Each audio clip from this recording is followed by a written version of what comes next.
They were an ordinary family of 5. For a short while, they lived the great shining American dream, the house in the burbs with green grass, a New Hampshire lakeside vacation home. Then one night, everything changed. My son's arm started to shake. Joey was in a fight for his life. This kid never was depressed, always happy. His parents battled anger and the unthinkable. Something that a parent always fears. And their family's future hung in the balance. It's like a wound. The wound may heal, but a scar will be there. Ron Gollibin joins Chronicle with a story of loss and love. I'm a better man, better person. I worked a lot for my son. Joey's song, next on Chronicle.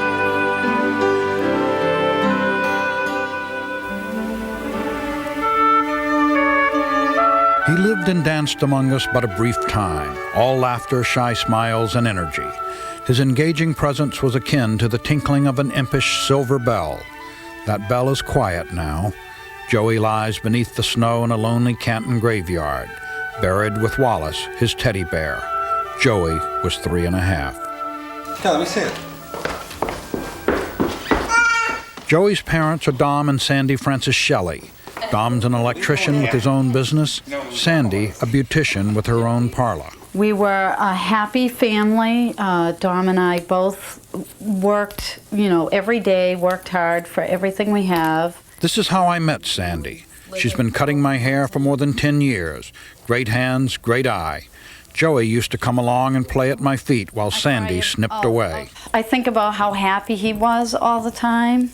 Coming home from work, seeing my son in the window, always saying, Daddy, They are the essence of Middle America. She's German Jewish, he's Italian Catholic. For a short while, they lived the great shining American dream, the house in the burbs with green grass, a New Hampshire lakeside vacation home, a racy boat for fishing and fun. They savored their young family and all their friends. Christmas morning here at the Franceschelli family, 1998. Joey, the middle child, was not much of a talker. He was all about fun, a perpetual energy machine who loved his 2 sisters, Olivia and Hannah. The band of 3 made their merry way through a happy but raucous childhood. But unknown to all of them, these carefree good times were nearly done. A quiet and cold darkening was creeping their way. When the 3rd child, Hannah, was only a few days old, Dom turned to Sandy at the Saturday night family dinner table. My son's arm started to shake. I'm looking at my wife saying, what's going on, Sandy? Why is his arm shaking? And she goes, I don't know. 3 days later at Massachusetts General Hospital, a neurologist did some tests and then looked deep into Joey's eyes. I remember the doctors coming into the room, and they told us to sit down. And when they said that, I couldn't believe it. I thought I actually was getting sick. I couldn't believe it when they said that he had a brain, a growth in his brain. They couldn't operate. I thought it was just a bad dream, a bad nightmare, something that a parent always fears. In the midst of Joey's brain, a tiny mass of cells had begun to grow, intertwining with the pathways to speech, movement, and sight. Joey had unwittingly joined a small group of about 1,500 American children diagnosed with brain tumors every year. We now cure over 2/3 of children with cancer. But brain tumors has been one particular area where we've had a very hard time making that kind of progress. What many of us suspected in Joey's case was that in the depth of the tumor was a highly, highly malignant tumor.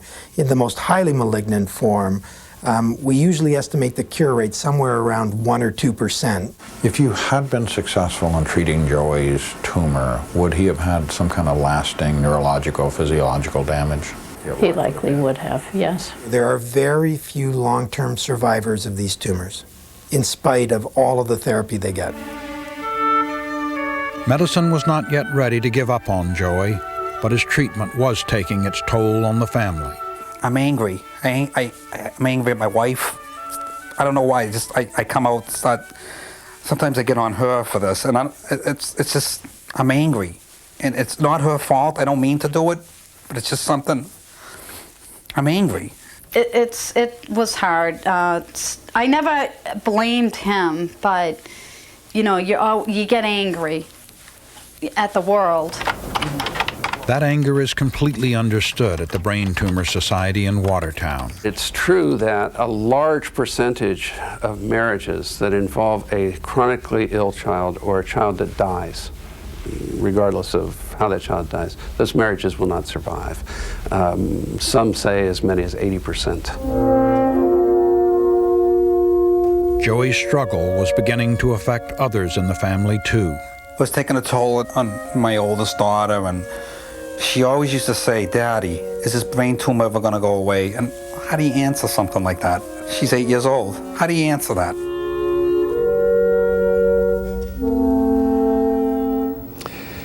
Brain tumors are now the leading cause of cancer death among children under the ages of 20, surpassing acute lymphoblastic leukemia. Plus, there are over 120 different types of brain tumors, making effective treatment very difficult. Still ahead, can medicine help Joey? Coming up later, a father's comfort. I dreamt about him. Coming up next, battling back. I was a fighter, and I wanted to fight for my son.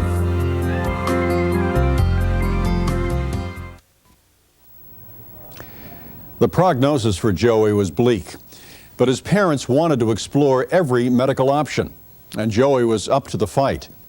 Ron Golleben continues our story. Once little Joey was diagnosed with a malignant tumor in the midbrain, the best modern medicine could offer was a small chance of hope. It was not a zero chance, but close. I was a fighter, and I wanted to fight for my son. I told the doctor, I'll do anything, go anywhere, it wouldn't matter. Joey's best chance lay in radiation, in use for about 100 years. Essentially, it destroys all tissue in its path, good and bad. Every day for 6 weeks, he had to have general anesthesia. So it was every day in the hospital, and all of them came with us. We dragged all the kids with us, and you know, we went through the radiation with Joey every day. Here a patient like Joey walks into the door that has a tumor in the part of the brain that if you touch, you will do more damage than the tumor will do. And we know what kind of damage these tumors can do. It gives you an indication of really how little option we've got. The doctors knew radiation was at best a temporary solution for Joey, whose arm tremors were now almost constant. It doesn't mean that radiation isn't effective. It simply means that radiation is effective for a time, but the tumors eventually find the path around it. And if we don't have something waiting for them when they peek around that corner, then the tumor is going to come back. So first we thought, oh, the tumor's shrinking and he's doing better. But then when he had the scan and the doctor came in and said we got a preliminary reading, when she ever told me that it doubled in size, I was horrified. In how long a time? In 3 months. The radiation didn't work. Then I was like, oh, the train hit me again. After radiation failed, Joey's next best hope was chemotherapy. It was once a week. Mostly, I think, during this whole thing, the fear of not knowing what to expect or what was going to be next. Michelle Crelly, Sandy's sister, was by Sandy's side for the highs and the lows. I would come over here and daily they would just be like, the fear in their eyes, you can't explain. He loved his hair. He had a thing for his hair, and it came out in clumps.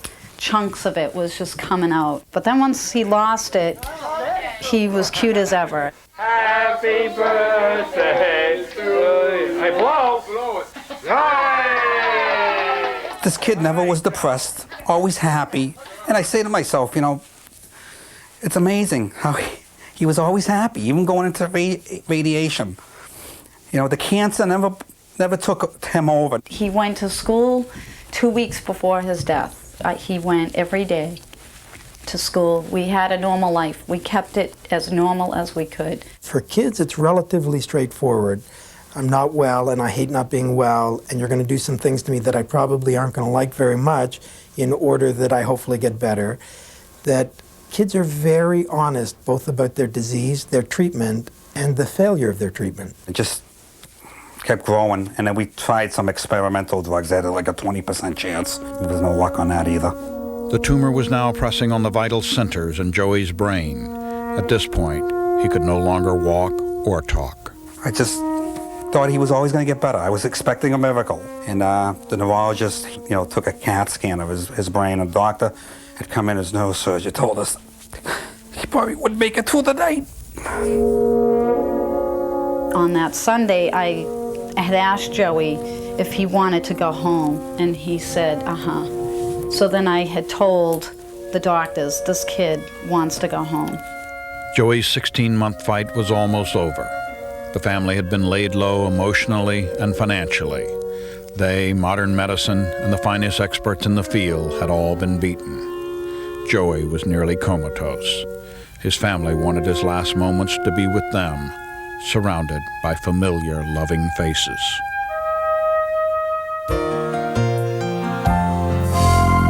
Coming up next, final moments. It was tough, saying goodbye. And coming to terms. When I go there, it's so peaceful.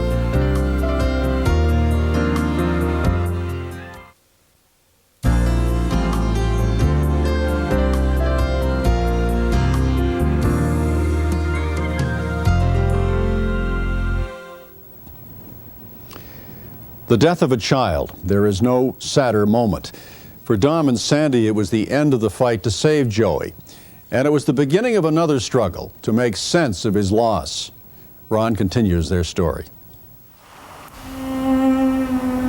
As an early November twilight fell, both sets of grandparents, all the aunts and uncles and siblings gathered around Joey, listening to the comatose child's increasingly labored breathing. He died on Thursday evening at like 6:40, and everybody was here, everybody. You were holding him. Yeah, yep. Yep. Can you just describe what that was like? Awful. Awful. No parent should have to go through that. Knowing you'll never see him again. Ever. He went in a very peaceful way, and he was a very beautiful child, so it wasn't an ugly thing.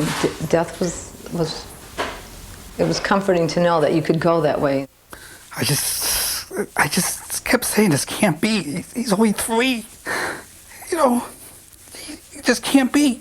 It's not the part of the circle. You're supposed to outlive your children. I think that's what's tragic about this. You're supposed to watch them grow and bloom, and all these things are supposed to happen. And none of that happened. He stayed a Cupid, I guess. It's hard not having him around. I had so many dreams for him. Like what? Just things I wanted to do. Take him, simple things like take him to a baseball game and take him out my boat fishing. Stuff like that, little things that we all take for granted. Dom and Sandy dealt in different ways with the loss of their son. Dom likes to visit the Canton graveyard for his talks with Joey. When I go there, it's so peaceful. It's so peaceful. Like when I go there, it's just everything changes. It's like you hear birds and everything's so calm, and it's just a very special place when I go there. You want to get down and play? Sandy could not go to the cemetery for a long time. She wasn't ready. She left Joey's room as if he were expected back momentarily, his little toys all in a row. Just not ready to put it away and go through it. Sandy is thankful for small consolations. There are some cancers that are excruciating, and kids are in pain. At least Joey, he wasn't. He was very, very peaceful and comfortable. 2 weeks after the funeral, Joey came to Dom in sleep. I dreamt about him, that he was playing in this, just green, everything was green, and he told me, Daddy, I'm all right. Don't worry about me. Take care of the 2 girls. I'll see you again. I'm having a good time, and I don't have to worry about this disease anymore. Joey didn't have to answer anybody. He went right to heaven, and he's an angel. He's an angel. It was tough saying goodbye. It was tough, but we did it, and we have closure where some families might not. You know, their child's abducted or they can't find them, and there's no closure. At least we had the closure. At the Brain Tumor Society in Watertown, Larry Peasy understands. He lost a son to a brain tumor 5 years ago. It's like a wound. The wound may heal, but a scar will be there to remind you of the wound. The Brain Tumor Society raises money to find a cure and to help families like Dom and Sandy. I spoke with Sandy and Dom again 3 months after Joey died. There were still tears, but the edges of the wound were beginning to soften, and the anger was gone. There's a lot to enjoy in life, and it's not always hospital scenes and treatments and chemotherapies and whatnot. They need to find a cure for these kids. There's too many kids dying today, too many. Sometimes Dom brings his oldest girl, Olivia, to visit Joey's grave for a quiet talk or simply to be alone with their thoughts. In the chilly stillness, there is comfort now mixed in with the pain. I talk to him all the time. He says better days are coming.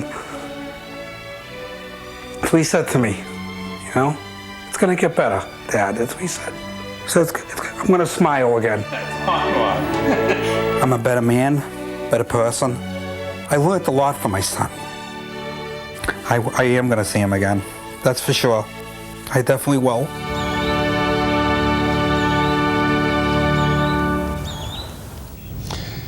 An incredible story. Ron Gollman joining us, and just so moving that they can find something positive, Ron, out of what they've been through and their family's been through. It is amazing, Peter, and Sandy cut my hair this afternoon, and there's some very good news to report.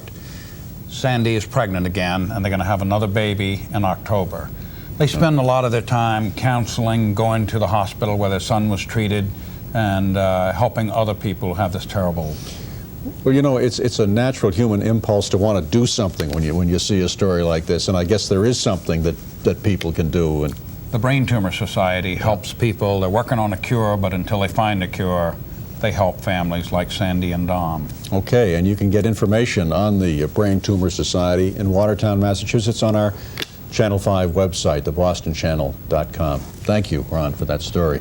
Chronicle will be back after this break. Stay with us.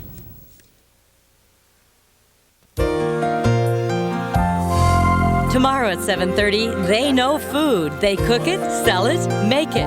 Don't you want to know where they go out to eat? From the Blue Ginger's Ming Tsai to one of Captain Martin's crew, get an insider's guide to dining out, in, and around Boston.